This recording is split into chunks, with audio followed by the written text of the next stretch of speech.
watch this shit. Chaos is the one thing you have to avoid, because that's when people become animals. Why would they bother to throw a missile at the United States when they could unplug the country? And then you have real casualties, and mass chaos. Yeah. People are not prepared for this. They haven't thought it through. Our leaders have not prepared them for it at all. There's no electricity and there's no water. And that's not science fiction. That could happen soon. Who even has the power to do that? Well, according to the FBI director, it's not us. PRC hackers are targeting our critical infrastructure, our water treatment plants, our electrical grid. China's hackers are positioning on American infrastructure in preparation to wreak havoc. And it gets deeper because our own government already made literal predictions about who would and wouldn't survive. You hate even to game it out, but like if huge parts of the United States had no power for a year, that'd be an extinction event for a lot of people. Yeah, they've done a study and 90% of the population would be dead within a year.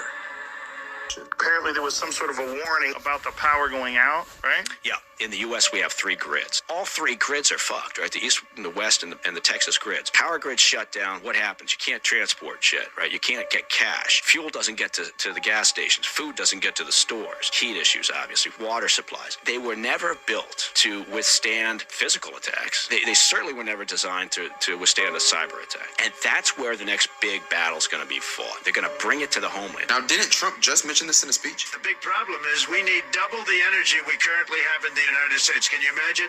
You don't have to hook into the grid, which is old and, could be taken out. If it's taken out, they wouldn't have any electricity. And now we have another one of his friends literally telling us how and when to prepare. A couple of things that you need to have on hand would be some type of a water filtration system, a generator, but on top of that, some type of a solar inverter. I would get a Faraday bag to put those generators in, figure out what electronics you think you're actually going to need the most, maybe light, heat, because if the grid goes down, there's not going to be any heat, and it's going to be extremely cold in some places. But another thing people don't think about is tools, hand tools to be able to increase the infrastructure in your house and protect against the desperation of humanity that's coming.